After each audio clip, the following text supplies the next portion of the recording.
bien-aimés, la Bible dit qu'elle arrive dès l'aurore. Elle voit que la pierre est roulée. Logiquement, la pierre roulée, ça signifie que quelque chose s'est passé. Quelqu'un, en tout cas, est entré ou quelqu'un est sorti. Amen. Dis à ton frère, quand la pierre est roulée, c'est que quelqu'un est rentré ou que quelqu'un est sorti. Mais sauf que là, on est dans la résurrection. Et logiquement, quelqu'un qui se trouve dans une tombe et qui reçoit la puissance de Dieu doit être dans la position de celui qui sort de la tombe et non pas de celui qui entre dans la tombe. Et c'est pourquoi je veux dire à quelqu'un qui m'écoute, la pierre a été roulée, sort. N'attends pas qu'on vienne te chercher. Qui a déjà vu un prisonnier qui se lève un matin, à moins d'être Paul et Silas, qu'ils sont dans une autre dimension? Ça dit c'est ouvert. Pierre même c'était ouvert, il ne bouge pas. Parce qu'il n'a pas voulu qu'un homme vole la gloire à Dieu. Mais à la vérité, personne ne vivant dans une prison se lève le matin, il voit que la porte est ouverte et puis il reste assis. Oh mon vieux. Dis à ton frère, mon vieux. C'est-à-dire que Faston, il va courir pour sortir. Mais le problème, c'est que beaucoup d'entre nous, la pierre est roulée, mais tu ne sors pas. Il y a quoi?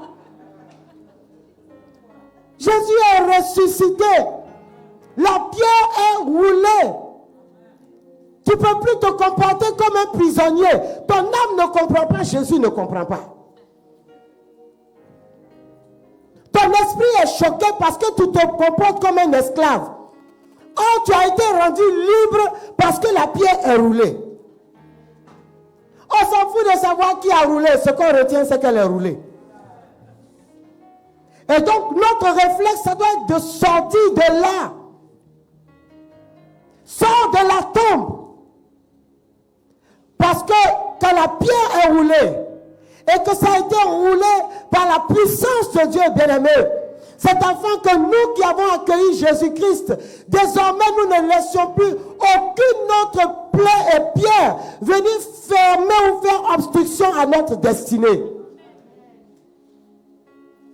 Alors, elle voit que la pierre roulée, se pose beaucoup de questions. Et leur apparaissent des anges qui leur disent, mais pourquoi cherchez-vous parmi les vivants, parmi les morts, celui qui est vivant? Dieu, Jésus est ressuscité. Est-ce que tu comprends? Est-ce que tu comprends ce que je comprends? Il est ressuscité. Donc arrête de faire comme si tu marches avec un Dieu mort. Arrête de faire comme si tu marches avec un Dieu qui ne peut pas agir pour toi.